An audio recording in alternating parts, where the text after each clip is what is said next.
साथियों, जैसे कि आप सभी जानते हैं कि लगातार उत्तर प्रदेश सरकार मदरसा शिक्षा में लगातार सुधार कर रही है, जिसमें नया पाठ्यक्रम को लागू करने की बात की जा रही है। साथियों, जैसे कि मैंने पूर्व में बताया था और माननीय मंत्री जी को लगातार हमने पत्र लिखे थे कि मदरसा शिक्षा में जो मॉडर्न सब्जेक्ट हैं उनका पाठ्यक्रम नियमित रूप से एक निश्चित होना चाहिए और उसकी एक रूपरेखा होनी चाहिए, एक जवाबदेही होनी चाहिए कि हमें 1 से लेकर 6 तक और 6 से 8 और 9 से 12 तक का सिलेबस तय होना चाहिए। साथियों, ऐसी बहुत सी मांगे हमने मदरसा शिक्षा में मदरसा सुधार में लाने के लिए कही थी और साथ ही माननीय मंत्री जी से काम कराने के लिए हमने अवगत कराया था। और दूसरी एक अहम चीज़ जो उत्तर प्रदेश सरकार से मदरसा आधुनिकीकरण योजना को बंद कर दिया गया था, जिसमें कोर्ट ने कुछ लोग जाकर राज्य सरकार को विशेष पार्टी बना दिया था और कहीं ना कहीं राज्य सरकार की एक मजबूरी बनी थी कि 10 से 11 लाख रुपए के लिए बकाया मानदेय के लिए राज्य सरकार को बार बार नोटिस भिजवाए जा रहे थे। तो राज्य सरकार ने इस राज्यांश को अतिरिक्त राज्यांश को बंद कर दिया था। तब से लेकर अब तक राज्य मंत्री माननीय दानिश आज़ाद अंसारी साहब से लगातार ये मांग की जा रही थी कि नए सिरे से इस योजना को चलाया जाए। साथियों, चूँकि वर्तमान में योजना बंद है और ये कोशिश की जा रही है कि राज्य सरकार किसी इस तरह से इस योजना को चलाए। बजट 300 करोड़ का राज्य सरकार के पास है, ये बात हो चुकी है। सिलेबस की बात हो चुकी है। मदरसा बोर्ड के अंदर जो भेदभाव हुआ था मदरसा आधुनिकीकरण योजना से संबंधित, उस पर भी माननीय मुख्यमंत्री से सीधा संवाद हुआ था कि इसमें सचिव और प्रमुख सचिव वगैरह ही इंटरफेयर करें और शहरी मदरसा शिक्षा को बोर्ड के माध्यम से देखें। साथियों, उसी क्रम में अभी 2 दिन पूर्व माननीय मंत्री दानिश आज़ाद अंसारी के आवास पर एक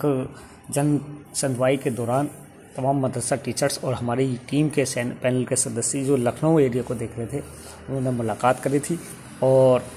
जैसे कि स्पष्ट मुख्यतः है बात हुई है कि माननीय मंत्री जी ने एक बार फिर दावा किया है कि उक्त योजना को अतिशीघ्र राज्य सरकार से चलाएगा। हालांकि इसमें बहुत सी चुनौतियाँ थी, उस चुनौतियों से निपटने का काम पूरी तरह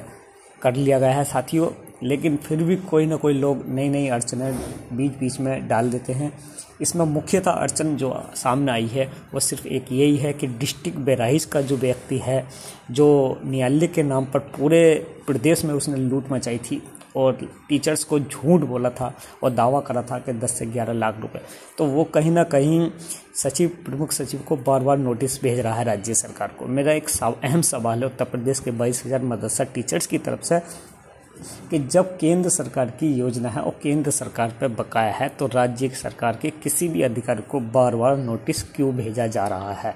आखिरकार पैरोकार राज्य सरकार के नोटिस भिजवाकर क्या दावा करना चाहता, क्या वादा करना चाहता, आखिर क्या हासिल करना चाहता? इससे स्पष्ट और क्लियर है साथियों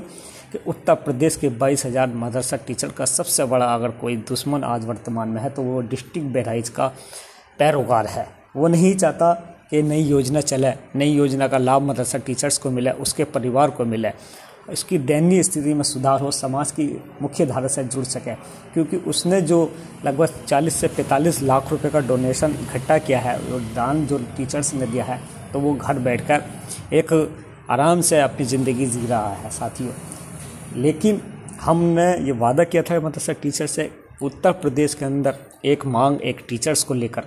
कि पूरे उत्तर प्रदेश में एक मांग होगी और एक टीचर्स होगा और एक संघर्ष होगा, उस पर आज हम सीधे खड़े उतर रहे हैं साथियों। हालांकि कुछ वक्त और कुछ समय ज़रूर लग रहा है, लेकिन मैं चैलेंज करके कह रहा हूँ उन लोगों के साथ में जो संयुक्त मोर्चा में शामिल थे कि कहीं ना कहीं पैरोकार को वो प्रोटेक्शन और